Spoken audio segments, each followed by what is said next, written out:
성도 여러분 안녕하십니까? 6월의 마지막 날이 벌써 밝았습니다. 6월 30일 화요일의 새벽 묵상 시작하도록 하겠습니다. 자, 오늘은요. 제사 규례, 안식일을 범한 자에 대한 처형, 그리고 옷술 규례 등이 담겨 있는 민수기 15장을 통독합니다. 자, 민수기 14장까지 이제 스토리가 전개되다가 다시 한번 우리 율법에 대한 내용들이 나오고 있는데요. 자, 이제 본문을 읽으실 때 몇 가지는 저희가 이따가 묵상 시간에 살펴보도록 하고 먼저 우리 통독하시기 전에 두 가지 짚어보고 시작하겠습니다. 첫 번째는 실수로 지은 죄와 일부러 지은 죄의 차이입니다. 15장 24절 25절에는 실수로 저지른 죄에 대해서 이야기하고요. 그것은 제사를 통해서 속죄받을 수 있다라고 이야기합니다. 그런데 30절에 가보면 일부러 고의로 죄를 지은 사람에 대해서 얘기하는데 그것은 하나님을 모독한 것이 되기 때문에 백성 중에서 쫓아내야 된다. 아주 엄하게 경고하고 있습니다. 자, 이것은 뭐 단순히 내가 그걸 알고서도 죄를 지었느냐 뭐 이런 문제가 아니고요. 이 표현은 어떤 표현이냐면 당시의 기준으로 이렇게 주먹을 치켜들고 막 대놓고 반항하는 이제 그런 교만한 행동 태도를 말하는 것인데 하나님을 향해서 감히 그런 행동처럼 하나님을 능멸하려는 어떤 그런 마음으로 고의적인 죄를 지은 사람들 이제 그런 사람들이 바로 이런 벌에 처해지게 된다라는 이제 그런 이야기를 하고 있는 것입니다. 그래서 우리의 교만한 태도를 다시 한번 돌아보게 하는 이제 그런 말씀이고요. 자, 두 번째로는 안식일에 나무를 하는 그런 사람이 죽게 되는 사건이에요. 바로 뒤이어서 나오고 있는데 어떤 사람이 안식일에 나무를 하다가 돌에 맞아 죽는 이 사건이 나옵니다. 자, 겉보기에 나무 좀 했다고 죽이는 게 굉장히 가혹해 보일 수 있는데 이 맥락을 보시면 바로 앞에서 일부러 지은 죄가 무엇인가를 보여주고 있는 실제 사례라고 그렇게 보시면 될 것 같아요. 바로 전에 어제 보셨던 14장 말씀에서 무서운 심판을 경험했음에도 불구하고 온 백성 앞에서 보란듯이 율법을 짓밟고 하나님을 무시하는 고의적인 반역을 한 것에 대한 준엄한 징벌이다. 이렇게 보시면 될 것 같습니다. 자, 그래서 우리의 일상 속에 하나님을 가볍게 여기고 고의로 불순종하는 교만한 마음이 없는가 한번 돌아보시면서 거룩한 두려움을 가지고 오늘 말씀 함께 통독해 보겠습니다. 제가 세 번역으로 읽어드립니다. 주님께서 모세에게 말씀하셨다. 너는 이스라엘 자손에게 일러라. 그들에게 이렇게 말하여라. 이제 너희는 내가 너희에게 줄 땅, 곧 너희가 살 곳으로 들어갈 것이다. 그러면 너희는 소떼나 양떼 가운데서 제물을 골라 나 주에게 불살라 바치는 제사, 곧 주를 기쁘시게 하는 향기를 드리게 될 것이다. 서원한 것을 갚으려고 드리든 자원에서 바치는 제물을 드리든 너희가 지키는 여러 절기에 드리는 번제나 희생제를 드릴 것이다. 나 주에게 제물을 바칠 사람은 고운 가루 10분의 1 에바에 기름 4분의 1 흰을 반죽한 곡식 제물을 함께 주에게 바쳐야 한다. 번제나 희생제에 드리는 제물이 어린 양 한 마리면 부어드리는 제물로는 4분의 1 흰의 포도주를 준비해야 한다. 제물이 순양 한 마리면 곡식 제물로는 고운 가루 10분의 2 에바에 기름 3분의 1 흰을 반죽한 것을 준비해야 하며 부어드리는 제물로는 3분의 1 흰의 포도주를 준비해야 한다. 그것들을 제물 타는 향기로 주를 기쁘게 하는 제사로 드리라. 서원한 것을 갚으려고 하거나 주에게 화목 제사를 드리려고 하여 번제물이나 희생제물로 수송아지를 준비할 때에는 고운 가루 10분의 3 에바에 기름 반 흰을 반죽한 곡식 제물을 그 수송아지와 함께 가져와야 하고 부어드리는 제물로는 포도주 반 흰을 가져오면 된다. 이것이 불살라 바치는 제사 곧 제물 타는 향기로 주를 기쁘게 하는 제사가 될 것이다. 수소 한 마리나 순양 한 마리나 양떼나 염소떼 가운데서 작은 짐승 한 마리나 이렇게 한 마리씩만 바칠 때에는 위에 말한 것과 같이 해야 한다. 그러나 너희가 준비하는 것이 한 마리가 넘을 때에는 그 수효에 따라서 함께 바치는 제물의 수도 많아질 것이다. 누구든지 본토에서 난 사람들이 주를 기쁘게 하는 향기로 불살라 바치는 제물을 가져올 때에는 위에서 말한 대로 해야 한다. 너희 가운데 몸붙여 사는 외국인이나 대대로 너희 가운데 섞여 사는 사람들은 주를 기쁘게 하는 향기로 불살라 바치는 제물을 바칠 때에는 너희가 하는 것과 똑같이 그렇게 하여야 한다. 회중에게는 너희에게나 너희 가운데 살고 있는 외국인에게나 같은 율례가 적용된다.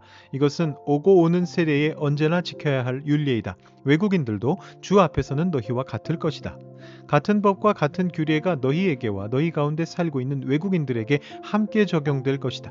주님께서 모세에게 말씀하셨다. 너는 이스라엘 자손에게 말하여라.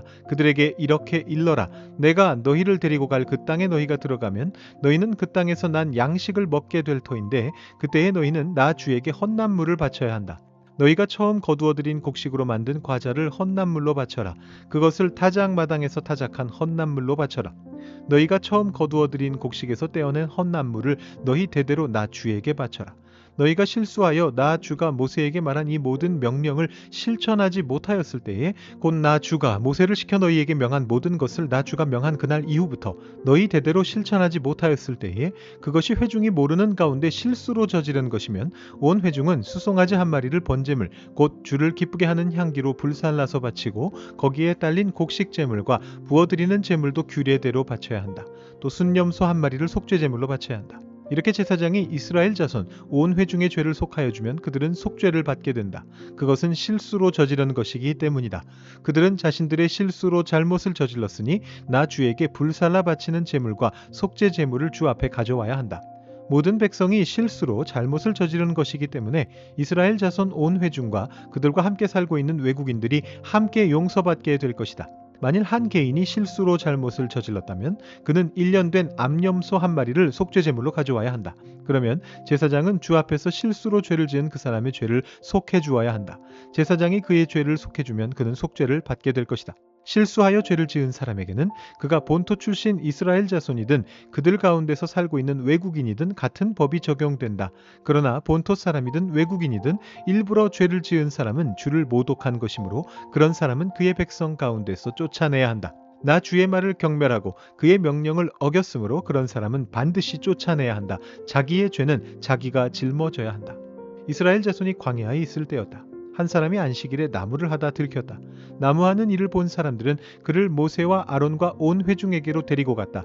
그에게 어떻게 하여야 한다는 명확한 설명이 없었기 때문에 그들은 그를 그냥 가두어 두었다. 그때에 주님께서 모세에게 말씀하셨다. 그 사람은 반드시 죽여야 한다. 온 회중은 진 밖에서 그를 돌로 쳐야 한다. 그래서 온 회중은 주님께서 모세에게 명하신 대로 그를 진 밖으로 끌어내어 돌로 쳐 죽였다. 주님께서 모세에게 말씀하셨다. 너는 이스라엘 자손에게 말하여라. 그들에게 일러라. 너희는 대대손손 옷자락 끝에 술을 만들어야 하고 그 옷자락 술에는 청색끈을 달아야 한다. 너희는 이 술을 볼 수 있게 달도록 하여라. 그래야만 너희는 주의 모든 명령을 기억하고 그것들을 실천할 것이다. 그래야만 너희는 마음 내키는 대로 따라가거나 너희 눈에 좋은 대로 따라가지 아니하고 스스로 세욕에 빠지는 일이 없을 것이다. 그리고 너희가 나의 모든 명령을 기억하고 실천할 것이며 너희의 하나님 앞에 거룩하게 될 것이다. 나는 주 너희의 하나님이다. 너희의 하나님이 되려고 너희를 이집트 땅에서 이끌어내었다. 내가 주 너희의 하나님이다. 아멘. 오늘 우리가 묵상할 말씀은요. 2절 말씀과 38절, 39절 말씀 이렇게 보도록 하겠습니다. 먼저 2절 말씀 봉독해 드립니다. 너는 이스라엘 자손에게 일러라. 그들에게 이렇게 말하여라. 이제 너희는 내가 너희에게 줄 땅, 곧 너희가 살 곳으로 들어갈 것이다. 38절과 39절입니다. 너는 이스라엘 자손에게 말하여라. 그들에게 일러라. 너희는 대대손손 옷자락 끝에 술을 만들어야 하고 그 옷자락 술에는 청색끈을 달아야 한다. 너희는 이 술을 볼 수 있게 달도록 하여라. 그래야만 너희는 주의 모든 명령을 기억하고 그것들을 실천할 것이다. 그래야만 너희는 마음 내키는 대로 따라가거나 너희 눈에 좋은 대로 따라가지 아니할 것이고 스스로 세욕에 빠지는 일이 없을 것이다. 아멘. 어제 읽었던 민수기 14장은 절망적인 장이었습니다. 10명의 정탐꾼의 불신앙적 보고를 듣고서 백성들이 밤새 통곡하며 하나님을 원망했죠. 그들에게 하나님께서 어떤 심판을 내리셨습니까? 20살이 넘은 사람은 한 명도 약속의 땅에 들어가지 못한다. 40년 동안 이 광야에서 시체가 되어 뒹굴 것이다. 이렇게 무서운 심판을 내리셨습니다. 자, 모든 꿈이 박살난 것 같습니다. 이스라엘 백성의 마음속에는 아이고 이제 끝났구나. 우린 여기서 다 죽겠구나. 이런 절망만이 가득했을 거예요. 그런데 바로 다음 장인 15장에 들어오자마자 하나님께서 모세에게 주신 첫 말씀이 무엇입니까?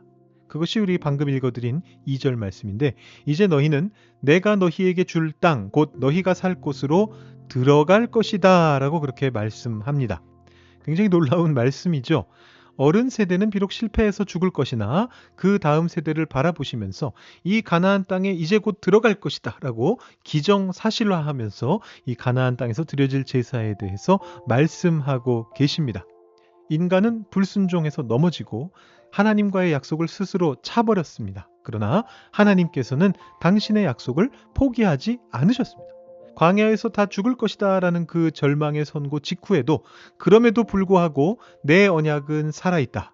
너희의 자녀들을 통해 기어코 너희들이 그 땅에 들어가게 하여 주겠다라는 하나님의 찬란하신 은혜와 소망의 빛을 비추어 주고 계시는 것입니다. 우리의 실패보다 훨씬 더 큰 것이 바로 우리를 살리시는 하나님의 신실한 언약입니다. 자, 그런데 문제가 하나 남습니다. 이 약속의 땅에 들어갈 자녀 세대들 역시나 이 부모들과 함께 앞으로 40년이라고 하는 긴 세월을 그 척박한 광야에서 빙빙 돌면서 헤매야만 됩니다. 자, 끝이 보이지 않는 모래사막을 매일 걷다 보면 이들의 마음속에도 부모들이 지었던 것과 같은 이 불신앙과 또 정욕이 스멀스멀 올라오게 될 것입니다. 하나님의 약속은 점점 더 희미해지게 될 것입니다. 그래서 하나님께서는 그들이 광야에서 길을 잃지 않게 하기 위해서 한 가지 시청각 교보제를 허락해 주십니다. 그것이 바로 옷자락 끝에 매단 청색 끈이 달린 옷술이라고 하는 것입니다. 자, 이 옷술이라고 하는 것은 고대 사회에서 이제 신분과 정체성을 상징하는 것이에요. 그 끝에 달려있는 이 옷술의 색이 청색입니다. 여러분, 청색하면 어떤 게 떠오르십니까? 바로 하늘이 떠오릅니다. 이 청색은 하늘의 색입니다.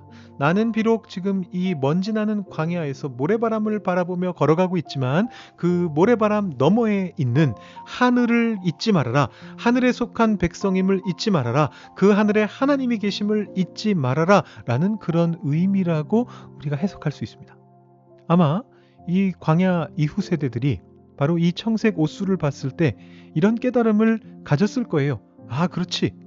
내 발은 비록 이 광야의 흙먼지 위에 있지만 나는 저 하늘에 속한 백성이로구나. 하나님이 주신 율법과 약속의 땅이 나를 기다리고 있구나. 라는 것을 매 순간마다 느끼고 깨닫게 되는 순간들이었을 겁니다. 이것이 바로 영적인 눈을 깨우는 나침반으로 그들에게 주어진 청색 끈 옷술이었습니다. 14장에서 가데스바네아의 부모 세대들이 망한 이유는 무엇입니까? 눈에 보이는 아낙 자손 거인들을 바라보며 무너졌기 때문입니다. 자기들의 감정과 두려움이 내키는 대로 따라가다가 멸망으로 가게 되었습니다. 하나님께서는 자녀 세대에게 너희 눈과 너희 마음이 이끄는 대로 가지 말고 옷술에 묶여져 있는 하나님의 약속이 이끄는 대로 가거라 라고 명령하신 겁니다. 여러분, 우리의 인생도 이 40년 광야를 걷는 것과 비슷합니다.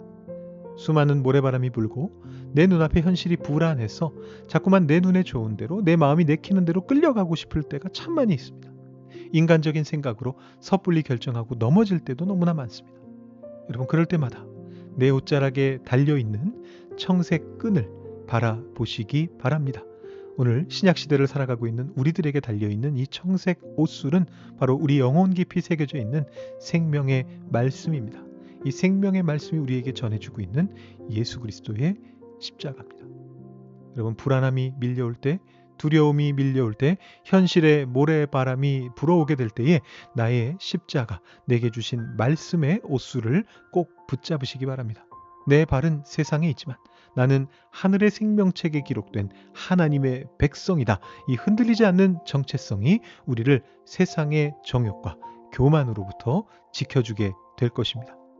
오늘 하루도 이 말씀을 마음속에 품으시고 내 안의 절망을 뒤엎으시는 하나님의 신실한 약속을 꼭 붙잡고 그리스도의 십자가라는 끈을 붙잡고 끝까지 승리하시는 거룩한 백성들 되실 수 있기를 주님의 이름으로 축복드립니다.